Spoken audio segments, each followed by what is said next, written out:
Should extreme sports be banned or not? I am going to discuss with you an essay that has been seen in the past in the guide to make as well as in the gender training IF's writing the test. Some people think the government should ban dangerous sports such as skydiving and rock climbing extent. Do you agree or disagree with this statement?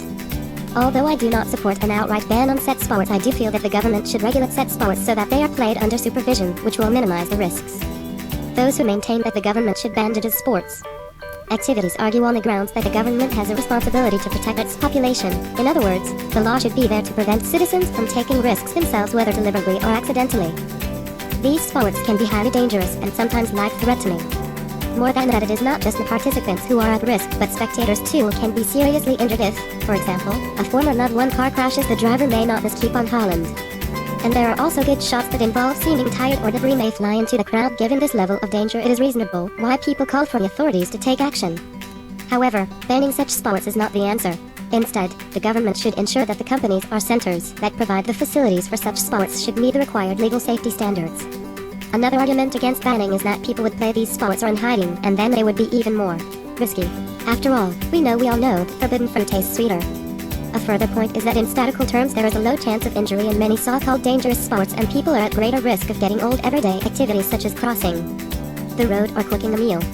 With the rapid development in the advanced technology and medical insurance in our society, the security system of those extreme sports is absolutely mature enough to protect people who take part in this challenging activity.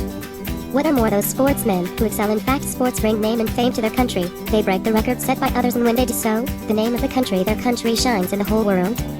I also believe that people should be allowed to go for whatever this chooses. So if someone wishes to free fall from a plane at 30,000 feet, then they should be free to do so, and it should be accepted that it is not the place of the government to dictate how they lead their lives. Not infringing citizens' freedom should be regarded as the government's priority. To sum up, it can be said that said sports should be performed after sufficient training and under the supervision of experts. Dangerous sports companies should require a license for providing such training. Delay a prohibition on such sports is not the answer. Now people thought those agree with this statement. Should extreme sports be banned? I always wanted the government to control what I do, so yes, ban extreme sports. But wait, how will you implement the ban? Despite the harsh law in the national parks of the United States, the USA prohibits jumping at the base, I can still jump from the forbidden cliff and escape. The same applies to antennas, buildings, and bridges. Oh wait, I think I'm doing whatever I want anyway because I'm totally interested in zero when the government tells me what I can and can't do. In fact, I do what I want and do everything I can to evade government controls because I do not respect the government trying to control my actions and what they say I can or cannot do. You can try to block whatever you want, but people like me won't hear. In fact, when something is illegal for me, I want to do that much more. I don't like being in control and will do my best to disobey the lies trying to control my behavior. People thought those are not agree with this statement. Should extreme sports be banned? Stupidity, recklessness, neglect, and negligence should be prohibited with equipment, irresponsibility, unnecessary risks, and lack of preparation. The correct way is to reflect the party's nature and insurance premiums, and not in the legislature unless the activity includes things that constitute serious crimes, boxing, trespass, rapid jumping, property damage, escalation, or simply cause unnecessary risk to passers-by.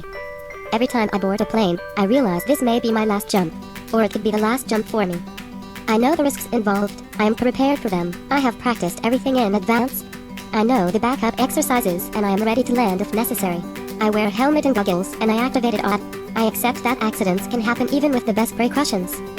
This involves the calculated risks. Know that unpleasant things can happen and take precautions for them, and above all, do not exceed your abilities in a way that can be fatal. It differs from reckless risk not knowing what to do, or reckless risk knowing what to do but neglecting precautions. Stupidity is the cause of most deaths, not sport. Also read, How Travel Will Change Your Personality? Should extreme sports be banned because they are dangerous? We need more details because the danger is ambiguous. Are we really talking about sports mortality? Why only sport?